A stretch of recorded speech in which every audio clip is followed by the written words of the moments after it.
안녕하세요. 기독교 교양 그리스도인의 책 읽기 일곱 번째 시간입니다. 오늘도 벌써 이렇게 많이 왔네요. 여러분, 그동안 강의를 들으시면서 얼만큼 도움이 됐는지 모르겠습니다.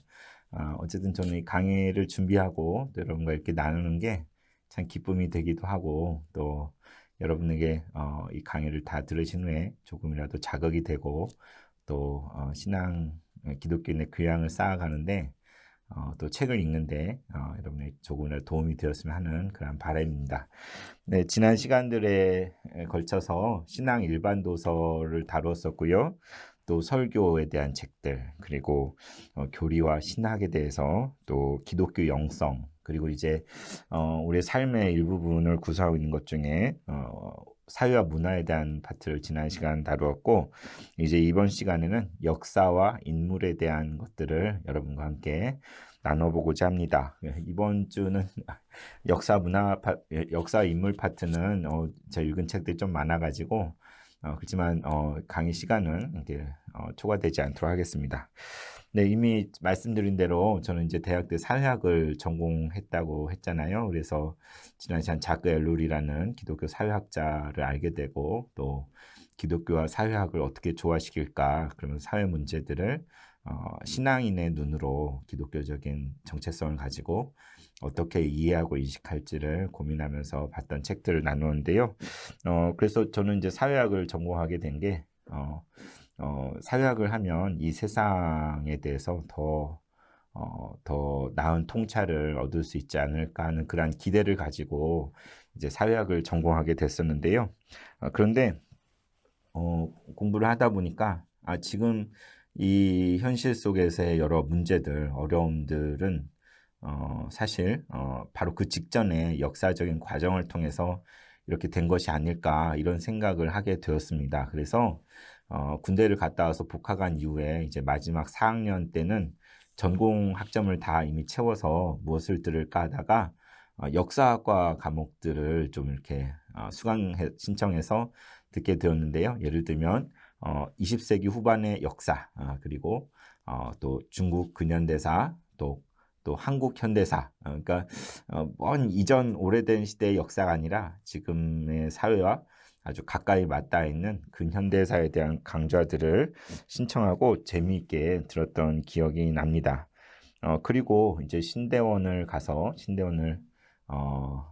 졸업한 후에 또 대학원으로 역사신학을 전공하게 되었는데요. 원래는 공부할 생각이 없었는데, 그런데 이 공부를 한번 해봐야겠다라는 마음이 이렇게 주어지게 된 것이, 제가 내러티브에 대해서 정말 많은 관심이 있구나라는 것을 어느 순간 깨닫게 되었어요. 그러니까 성경을 좋아했던 이유 중에 하나도 그 가운데 많은 이야기들이 있잖아요. 신앙의 인물들이 있고 많은 스토리들이 그 가운데 있는데, 그것에 매료되었던 것이 아닌가 싶고요. 또 사람들을 대할 때도 그 사람들의 이야기가 듣고 싶고, 어떤 삶을 살아왔는지, 어떤 이력을 가지고 있는지, 그런 것들은 정말 너무나 관심이 가고, 또 귀를 기울여 듣게 되는 저 자신을 발견하게 되었습니다. 이미 말씀드린 대로 어릴 때 삼국지를 읽고, 또 그것을 다 시뮬레이션으로 모든 전쟁을 다 치렀었다고 말씀드렸잖아요. 그것도 어떻게 보면 제가 내러티브라는 것에, 이야기라는 것에 많은 관심이 있었기 때문에 그러지 않았을까 싶습니다. 그래서 장신대 역사신학을 석사를 전공했는데요. 논문도 어떤 고대 교회사나 또는 중세 또는 종교개혁사, 그런 역사를 가지고 한 것이 아니라 아주 가까운 역사를 가지고 논문을 썼는데, 이런 제목으로 썼습니다. 한국 전쟁이 교회의 역사인식에 끼친 영향에 대한 구술사적인 고찰. 그러니까 다시 말하면 한국교회 안에 남북 문제를 생각할 때 이렇게 우호적인 입장도 있고 반공적인 시각으로 되게 적대적인 입장들이 상존하잖아요. 우리 사회와 마찬가지로. 그런데 그런 역사 인식의 근원이 어디에서 비롯된 것일까라고 할 때, 저는 한국전쟁이라는 체험이 서로 죽고 죽이는 혈육 간의 동족 상잔의 비극이었던 그 경험으로부터 그러한 그러한 것이 뼈에 새겨지고 그래서 오늘날의 교회 인식이 이런 모습이 되지 않았을까라는 전제를 가지고 당시 그 시기를 살았던 또 신앙을 가지고 있었던 많은 은퇴 장로님, 은퇴 목사님들을 만나서 면담을 하고 인터뷰를 하고 그래서 그들의 구술을 받아서 그 스토리를 재구성하고 또 그 가운데서 어떤 의미를 발견하는 그런 논문을 제가 썼었거든요. 그래서 참 논문을 쓰면서도 많은 보람이 있었던 것 같은데요. 그래서 제가 역사와 인물에 대해서 이렇게 많이 더 호의를 가지고 더 관심을 가진 것은 아무래도 제 멘토라고 했던 마틴 로이드 존스 목사님께서 그렇게 얘기했다고 했잖아요. 성경을 많이 읽으십시오. 그리고 교회와 기독교의 지나간 역사에 대해서 많이 읽으십시오. 그리고 앞서간 신앙의 인물들의 이야기를 많이 읽으십시오. 그렇게 권면했다고 했잖아요. 바로 역사와 또 사람들의 이야기. 그래서 그게 참 공감이 갔던 것 같아요. 그래서 역사에 대한 책들, 전공이기도 했고 또 사람들에 대한 이야기. 인물들의 이야기는 참 재미있잖아요. 이렇게 막 학술적인 게 아니라 이렇게 편하게 읽을 수 있고 하루 저녁에도 책을 읽을 수 있는 그런 내용들이 많이 있기 때문에 이렇게 머리를 좀 식히고 싶고 또 편하게 책을 읽고 싶다. 어려운 책 말고 쉬운 책을 읽고 싶다 할 때는 이렇게 어떤 사람에 대한 책들을 저는 골라서 읽었던 것 같습니다. 그런데 여러분 그 사회가 이렇게 과학에 있어서 통합과학이라고 할 때에 그러니까 뭐 집안의 숟가락 개수에서부터 모든 것을 다 포괄하는 통합적인 학문이 딱 세 가지가 있다고 저는 들었어요. 첫째는 인류학이고, 그 다음이 사회학이고, 그리고 역사학이다. 그러니까 인류학은 원시 사회를 이제 어떤 기반으로 해서 연구를 하는 것이고, 사회학은 이렇게 공시적으로 이 시대 가운데 그런 세상살이에 대한 모든 것을 다루는 게 사회학 아니겠습니까? 그런데 이제 통시적으로 시대와 시대를 이렇게 이어가면서 그 큰 줄기 가운데 과거로부터 이어진 그 모든 것을 다루는 게 바로 역사학이라고 할 수가 있죠. 그래서 저는 어떻게 보면 사회학으로 시작을 했지만 역사학 쪽으로 이렇게 넘어가게 된 그런 케이스라고 할 수 있는데 그래서 저는 이제 역사신학을 공부했는데 여러분의 이제 한 가지 구분을 드리면 이제 성서 시대에도 역사가 있잖아요. 구약 시대에도 이스라엘 역사가 있고 신약 시대 예수님 시대에도 역사가 있는데 성서 시대의 역사를 다루는 학문은 성서학입니다. 성서학, 구약 신학이나 또는 신약학, 구약학, 신약학 이 성서학에서 성서 시대의 역사까지를 포괄해 다루고요. 이제 학문적으로 이제 성경 시대 이후 초대교회 이후의 역사를 교회사라고 하고 그것을 다루는 게 바로 역사신학이에요. 그래서 이제 아무래도 그것을 전공하다 보니까 더 많이 책을 읽게 되는데 그래서 한번 표를 보실까요? 이렇게 책들을 보시면 먼저 요세푸스의 책 4권까지가 있죠. 들어보신 적이 있을까요? 요세푸스는 이제 유대인으로 유대가 멸망할 때 끝까지 살아남았는데 그의 관점에서 이스라엘 역사를 이렇게 지피를 로마 치하에서 지피를 한 바가 있습니다. 그 요세푸스 유대 교회사 고대사 전쟁사 그리고 아편 방법문까지 그 요세푸스에 대한 책이 있고요. 요세푸스의 책이 있고요. 그리고 이제 여기 분홍색으로 해놓은 부분에서 일반적인 교회사들을 쭉 개괄석 같이 이렇게 일별하고 있는 책들이 있는데 여기 7번에 유명한 게 올러스턴 워커의 기독교회사라는 책이 아주 기본적으로 여러분에게 이렇게 소개할 만하고요. 또 유스토 곤잘로스의 책은 이제 뒤에 제가 소개하겠고 그 다음에 이제 이스라엘의 역사 22번에 존 브라이트의 이스라엘 역사라는 책도 많이 이제 중요한 책으로 여러분들 소개할 수 있을 것 같습니다. 그리고 20번의 기독교 선교 역사는 이제 선교적 관점에서 기독교 역사를 이렇게 일별하는 것이라고 말할 수 있을 것 같고요. 그래서 이렇게 교회사 전체적으로 이렇게 개관하는 책들이 있는가 하면 이제 그 밑에 보면 성경 시대의 상황과 풍습, 성서 시대의 일상생활, 신약성서 배경, 예루살렘 이런 책들이 있죠. 그리고 여기 30번, 31번에 1세기 교회 예배 이야기, 1세기 그리스도인의 하루 이야기 이런 책인데요. 되게 얇지 않습니까? 이 정도 책이면 나도 읽어볼 수 있겠다 싶을 것 같아요. 그죠? 그래서 최근에 나온 책들인데 1세기의 그리스도인들은 어떤 모습이었을까? 예배는 어떤 모습이었을까? 라는 것을 우리에게 보여주는 그런 작은 책이 있습니다. 그 다음에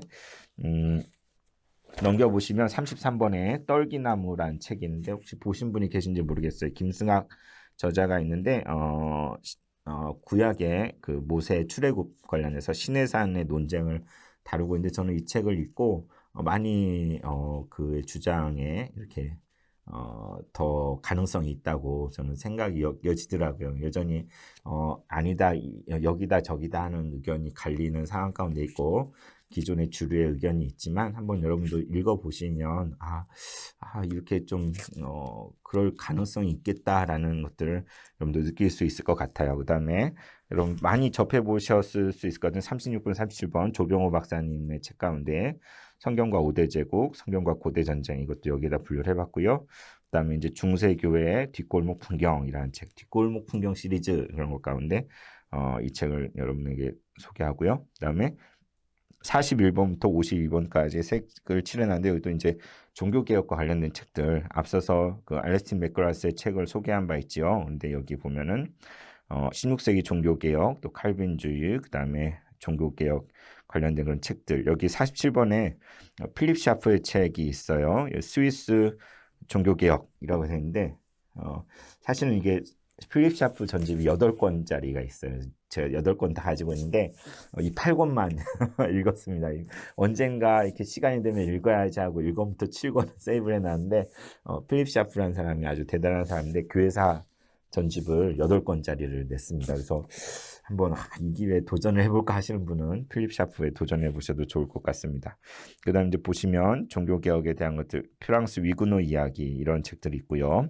또 이제 청교도 신앙에 대한 것들, 그다음 18세기 또 조나단 에드워즈의 놀라운 회심 이야기 이런 책이 있고요. 그다음 61번에 그리고 우리는 거기 있었다라는 책을 또 제가 그 중고 서점에서 우연히 발견해서 참 감명 있게 읽었는데요. 이건 무슨 책이냐면 여기 독일 그 절벽, 그 벽이에요. 벽, 분계선에 있는 벽인데 그리고 우리는 거기 있었다. 이 책은 뭐냐면 독일의 통일 과정에서 동독의 라이프치 성 니콜라이 교회 담임이었던 크리스티안 퓨러 목사 거기서 촛불 기도회를 열었잖아요. 그게 도화선이 돼서 동독과 베를린의 그 담이 허물어지고 통일이 이루어진 그런 놀라운 역사가 있었는데 그 현장에서 있었던 이야기들을 이 목사님께서 쓴 그런 책을 그리고 우리는 거기에 있었다. 이 책도 관심 있는 분은 한번 보시면 참 좋겠다라는 생각이 듭니다.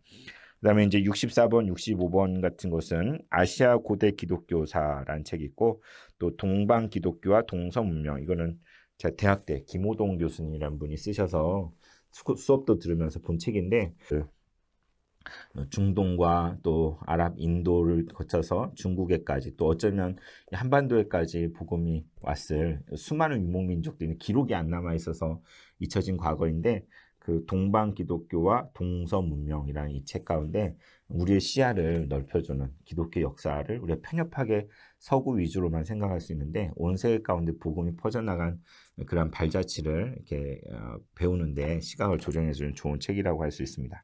넘겨보시면 이제 중국 교회에 관련된 책들이 있죠. 중국 교회, 중국 선교, 중국 숨겨진 기적의 땅, 중국 교회사에 대해서 여러분 보시면 참 좋을 것 같아요. 그리고 70번에 김수진 목사의 일본 개신교회사, 그러니까 우리 이웃 나라들이기 때문에 그 나라의 교회 역사에도 궁금해서 이런 책들을 봤고요. 그리고 이제 한국 교회사 책들이 있는데 조선의 풍속과 선교 뭐 이런 책, 그리고 또 73번에 따라 예수 따라가는 애니 베어드 이 책도 2020년 11월에 읽었는데 중고 서점에서 책을 발견해서 사실 하루 저녁이면 다 읽을 수 있는 책이에요. 근데 애니 베어드 선교사가 우리 찬송가 중에 한 곡도 지었더라고요. 그래서 주님과 함께 제가 읽기도 했는데 정말 이 땅에서 순교한 여성 선교사이신데 그분의 책 따라 예수 따라가네 이 책도 있고요. 그 다음에 한국 기독교 역사에 대해서 이러저런 관점으로 일별하고 있는 책들이 이렇게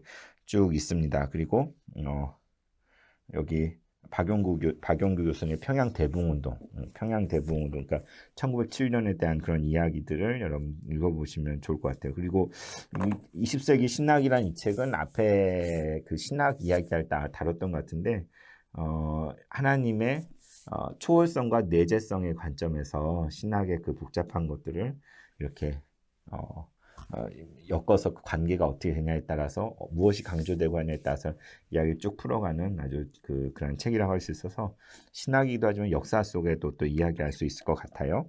그 다음에 이제 이덕주 교수님의 책들 중에 뒤에 이건 설명하겠고요. 네, 넘겨보시면 네, 평양 대부흥운동 아까 제가 소개했죠? 평양 대부흥운동에 대한 책이 여기 있고 얇은 책으로는 네네 이런 책이 있고 또 그다음에 이제 99번부터 인물에 대한 책들이죠. 그래서 두란노에서 쭉 시리즈로 나왔던 책들, 조지 휘필드, 조지 뮬러, 찰스 펄전 이런 책들 한 권 한 권 사서 아주 옛날에 이렇게 읽었었습니다. 그리고 이미 소개했지만 로이드 존스 목사님에 대한 그런 전기들 그리고 디트리 본헤퍼에 대한 책, 네, 디트리 본헤퍼에 대한 책들도 여러분 봤으면 좋겠고 블룸하르트에 대한 것, 또 데이비드 브레이너드, 그다음 윌리엄 월버포스, 그다음 마틴 루터 킹, 또 마틴 루터 츠빙글리, 또 아브라함 카이퍼 다음 장인데 아브라함 카이퍼 화란의 신학자요, 또 목회자요, 또 수상까지 했던 영역 주권론을 주장했던 아브라함 카이퍼에 대한 전기를 또 읽은 바 있고요. 조지 휘필드에 대한 책, 또 고리 텐붐의 주님은 나의 피난처, 나치 치하에서 겪어낸 이야기. 그다음에 제가 영상을 여러분들 드렸는데 하나님의 지하운동 리차드 범브란트, 웬브란트라고 그 영상 보셨는지 모르겠어요. 고난주간 그리스도의 고난이라는 그 영상의 주인공인 리차드 웬브란트 목사님의 하나님의 지하운동이라는 책이 있고요. 그다음에 쭉 이렇게 보면은 134번에 불의 전차 에릭 리드를 이야기 제가 많이 인용을 하곤 하는데 영화 불의 전차에 나왔던 나르는 스코틀랜드인 에릭 리드의 그런 일대기에 대한 책이 있고 또 135, 136번에 렘브란트나 고흐 같은 화가들의 이야기들도 또 있습니다. 그리고 이제 내려가면 140번부터 한국 기독교 인물들에 대한 이야기 한경직 목사님, 주기철 목사님, 봉경 이원영, 또 문준경 전도사님 이야기, 손양원 목사님, 또 최근에 돌아가신 하용준 목사님, 그리고 김진홍 목사님, 그리고 김진경 총장, 장기려 박사, 대천덕 신부 뭐 이런 책들, 그다음 김영길 총장님, 김선태 목사님 이런 분들의 어떤 인생에 대한 이야기들 그런 책들도 이렇게 그것들 들여다보면서 많은 것들을 생각하게 되고 도전이 되는 것 같아요. 이제 넘겨보시면 여기까지 이제 신앙의 역사, 또 교회사 그리고 신앙 인물들에 대한 것이었다면 이제 일반 역사와 또 일반 인물에 대한 책들이 있겠죠. 그래서 여기 보시면 이제 많이 읽으셨을 것 같아요. E.H. 카의 역사란 무엇인가 아주 기본적인 도서죠. 그래서 저는 역사란 무엇인가와 도덕적 인간과 비도덕적 사회 이 두 책을 이렇게 대비하면서 보면 참 좋았던 것 같습니다. 그 다음에 뭐 로마 제국 쇠망사 중세갈 이건 이제 작년에 제가 읽었었고요. 그 다음에 극단의 시대 20세기의 역사 그리고 전체주의 기원 독선과 아집의 역사 다 여러분에게 추천할 만한 그러한 좋은 책들입니다. 그 다음에 또 이제 160 번때 후반에 170번쯤 보면 한국전쟁의 기억들에 대한 책들 전쟁과 사회, 전쟁과 기억, 전쟁 미망인, 나를 한국전 100장면 이런 책들이 있고요. 특별히 173번 역사 앞에서라는 책은 김성철이라는 분이 썼는데 역사학자예요. 역사 교수인데 서울에 있다가 전쟁을 딱 맞이했어요. 그래서 북한이 밀려 내려온 그 인공 치하에서 자신의 경험들 그것들을 일기 쓰듯이 이렇게 써 내려갔는데 그 전쟁 통해 돌아가셨는데 그 글이 남아서 이렇게 역사 앞에서라는 책으로 되는데 관심 있는 분 보셔도 좋을 것 같습니다. 그리고 백범일지나 또 한국 현대사에 관련된 책들 이건 뭐 대학생 시절에 많이 봤던 책들 같아요.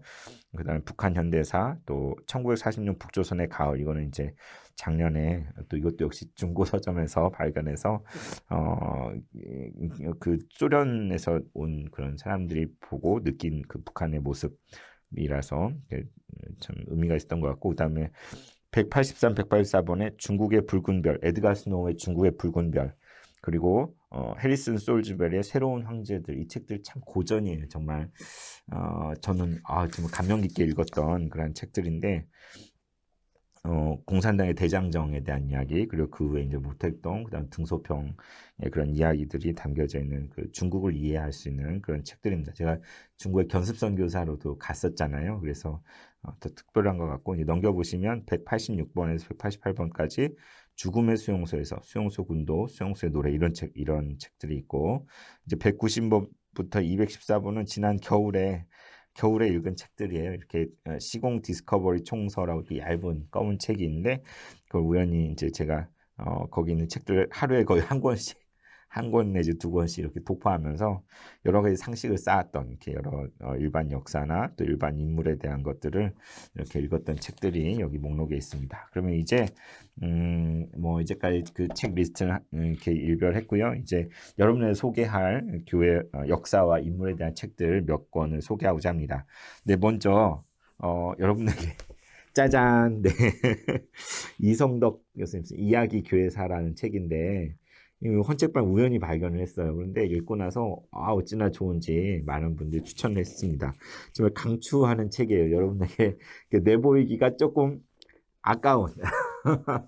왜냐하면 저만 알아야 되는 그런 어렵지 않고 이야기 교회사라는 제목으로 교양인을 위한 13가지 기독교 신앙 이야기 이렇게 되는데, 여기 목차를 일부러 제가 간략하게 치러놨어요. 일부에는 성경과 사도신경이 어떻게 해서 만들어졌는지 역사 속에서, 또 2부는 교회의 절기와 예식, 그래서 부활절에 대해서, 성탄절, 세례, 성만찬, 주일과 안식일이 어떻게 의미가 있고 어떻게 역사적으로 형성이 되는지, 그런 되게 흥미있어 보이지 않습니까? 여러분이 우리 일상생활에 늘 찾아오는 절기이고 신앙 고백이고 성경책인데 잘 모르잖아요. 어떻게 된 건지, 어떻게 이루어졌는지. 그런데 역사 속에서 그것들이 어떻게 자리 잡게 되었는지를 아주 잘 설명하고 있어요. 또 마지막 3부에서는 신앙과 교회 생활에서 주기도문에 대한 것, 또 구약의 10계명, 11조, 교회 직분, 성상에 대해서, 교파와 교회에 대해서, 이렇게 정말 우리 신앙생활에 아주 기본적인 지식에 해당되는 것들을 아주 일별해서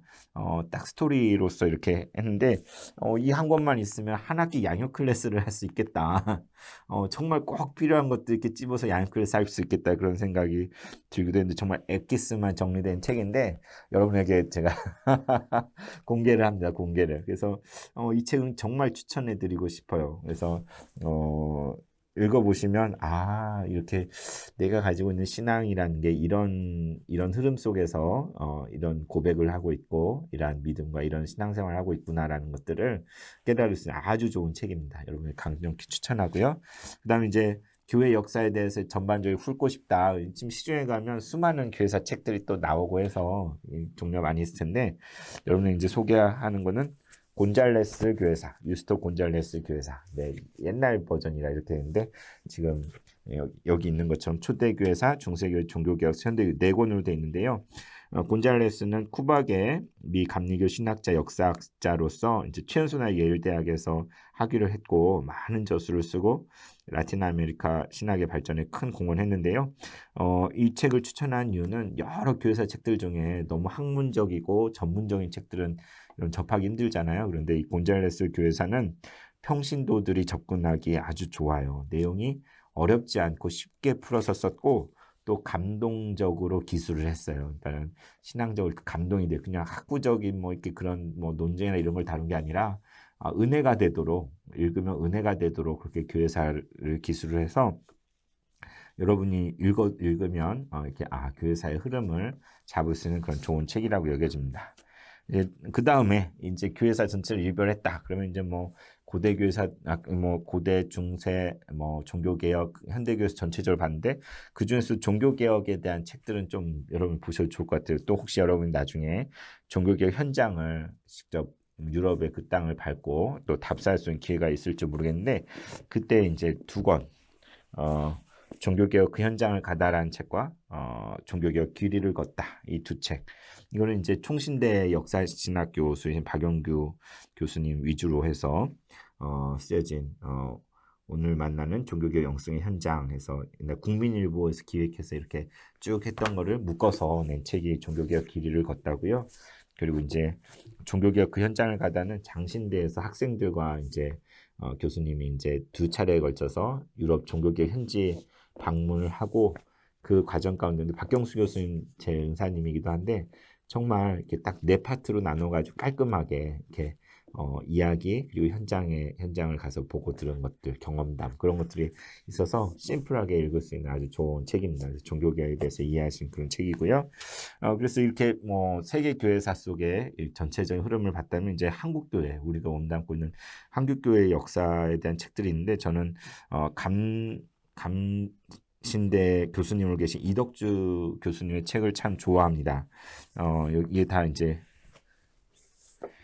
이덕주 교수님 책인데요. 이 외에도 더 많이 이렇게 많이 있는데 어떤 책들을 쓰셨냐면 쉽게 쓴 한국 교회 이야기라는 책이 있고요. 네, 그다음에 한국 교회 처음 이야기, 또 한국 교회 처음 여성들 이야기, 그리고 눈물의 섬 강화, 그리고 개화와 선교의 요람 정동 이야기, 또 광주 선교와 남도 영성 이야기, 예수 사랑을 실천한 목포 순천 이야기. 제가 읽은 건 이만큼인데 그 외에도 여러 지역에서의 어떤 신앙의 초기 교회 역사들을 발굴하고 한 책들이 참 많이 있습니다. 그런데 참 좋은 게 내러티브, 그러니까 참 우리가 알지 못한 이야기, 그냥 통으로 그냥 흐름으로 잡고 있는 거 말고 각 지역에 거기에 있던 신앙인들, 처음으로 교회를 세웠던 사람들, 그리고 그들의 눈물, 기도, 또 신앙과 헌신 그런 것들 내러티브를 지역사적으로 그 지역에 대해 그 안에 있는 숨겨진 이야기를 직접 발품을 팔면서 이렇게 이야기를 써내려간 책이어서 기회가 되신다면 이 중에 관심 있는 책 한 권 사셔서 보시면 어렵지 않아요. 그래서 이덕주 교수님의 책을 여러분에게 추천을 하고요. 일단 이제 인물로서 신앙 인물에 대한 이야기, 여기 위대한 기독교 사상가 10인 이건 알레스틴 맥거러스 책이에요. 그래서 기독교 역사 속에서 기독교 사상가라고 할 수 있는 10사람을 선별해서 간단하게 이렇게 제시해주는 그런 책인데 이런 책이 있고 또 여러 인물들 중에 디트리 보네퍼에 대한 책을 여러분 소개하고 싶고요. 마틴 로이 존스 그리고 아까 말씀드린 코리 텐 붐의 주는 나의 피난처 이런 책도 추천하고 또 한국에서 또 사랑의 원자탄 손양원 목사님 이야기 또 장기려 박사에 대한 책들 이런 것들도 여러분 보시면 참 많은 도전이 되고 우리의 삶을 다시 생각하게 될 것 같습니다. 그 다음에 이제 넘겨보시면 이제 일반 역사로서 이제 뭐 세계사에 대한 책들이 많이 있겠지만 저한테 영향을 줬던 좋은 책들로는 극단의 시대 20세기 역사, 그러니까 20세기 역사가 어떻게 보면 극단으로 달려가는 서로 대립하는 그러한 시대의 역사다라는 관점으로 책을 상하권을 저술했는데 지금 우리 사회도 너무나 극단적인 대립이 있잖아요. 중도나 중용이라는 것은 잃어버리고 화합이라는 것은 없고 이렇게 이쪽 아니면 저쪽으로 편을 가르는 그런 것들이 점점 강해지고 있는데 어쩌면 세계사적인 흐름 속에서 그런 모습인지도 모르겠습니다. 극복해야 될 모습이죠. 그래서 극단의 시대 20세기 역사가 있고 또 독선과 아집의 역사, 그러니까 인간의 역사 속에 정말 인간이 가지고 있는 그 독선이 또 아집이 어떻게 역사에 큰 오점을 남겼는지 그런 것들 그다음에 한나 아렌트의 전체주의의 기원 이건 이제 작년에 읽은 건데 전체주의 그러니까 꼭 이제 나치의 전체주의가 있고 공산 사회주의의 전체주의가 있고 또 독재의 전체주의가 있을 수 있잖아요. 그러니까는 얼마든지 그러니까 뭐 우리 뉴스나 매스컴 전체주의 어쩌 이런 얘기를 들을 때가 있을 거예요. 그런데 민주주의가 아니라 전체주의라는 게 어떤 속성을 가지고 있는지 그런 것들을 다룬 책이고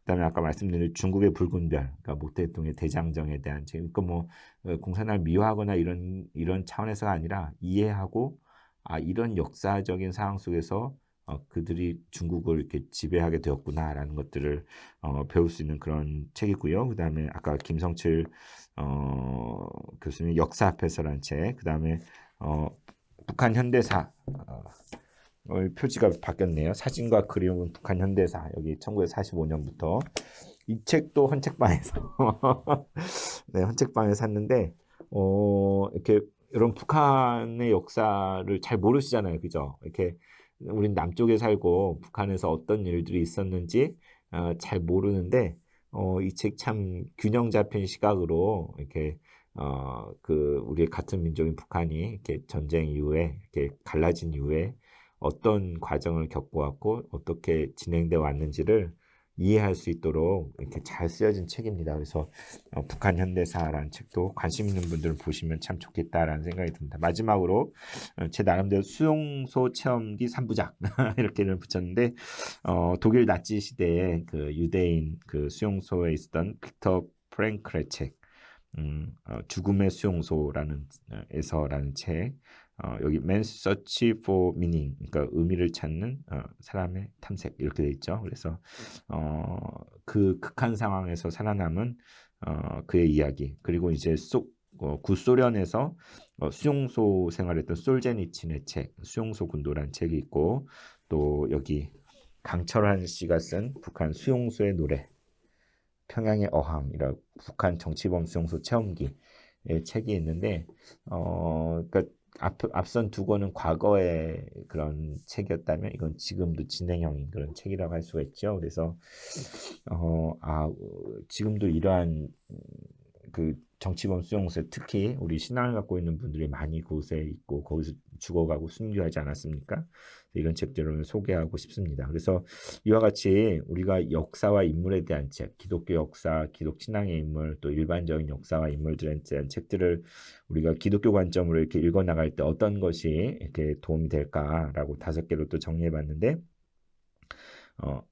역사 속에 하나님의 주권, 하나님의 주권적인 역사라는 것에 대한 인식을 개발할 수 있겠죠. 그냥 진보하는 역사랄지 뭐 이렇게 제멋대로 가는 역사 뭐 이런 게 아니라 이 세계의 역사 속에 하나님의 주권이 있다는 하나님의 주권 가운데 다스려지고 있다는 것들 그리고 이 역사 전체 한 줄기에 대해서 뭐 낙관주의나 뭐 어떤 비관주의나 여러 가지 것들이 다 있겠지만 역사에 대해서 우리는 구속사적으로 조망을 할 수 있어야 되는데 우리에게 그런 역사에 대한 전체적인 조망을 구조를 이렇게 헤아리는 데 도움이 될 것 같고요. 또 교회 역사 따로 세속의 역사 따로 이게 분리되기가 쉽잖아요. 또 서양사, 동양사 이렇게 분리되기 쉬운데 사실 통합적인 이해가 필요해요.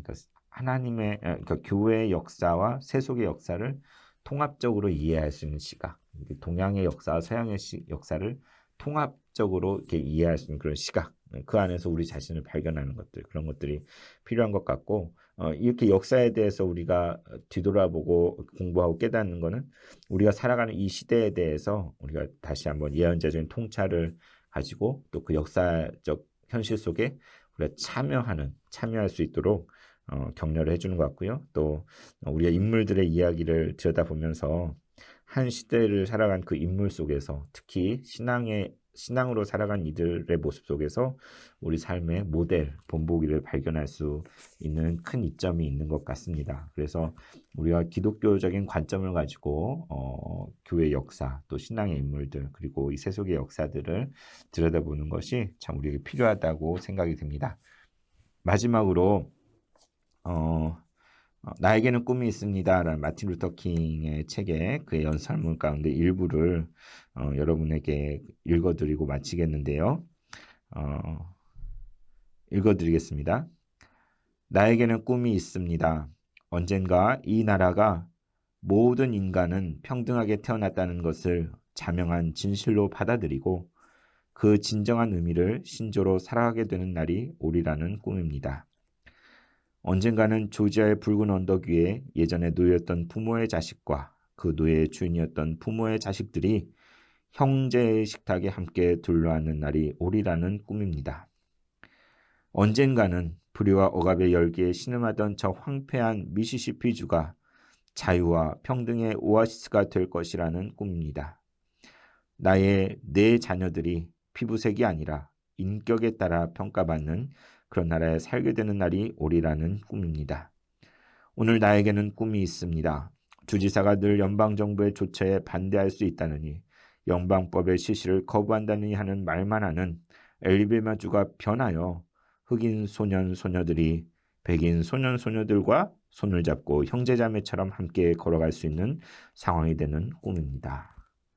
네, 오늘날에도 우리 뉴스를 통해 접하게 되면 미국 사회에서 흑인들에 대한 그런 차별들 계속 접하게 되고 또 더불어 지금은 우리나라 사람과 같은 아시안에 대한 또 차별, 폭행 그런 뉴스들 우리가 접하지 않습니까? 근데 이게 남의 이야기만이 아니라 우리도 지금 이 땅에 들어온 그 이주민들에게 또 외국인 노동자들에게 말도 못할 그러한 악을 행하고 있는 게 현실이잖아요.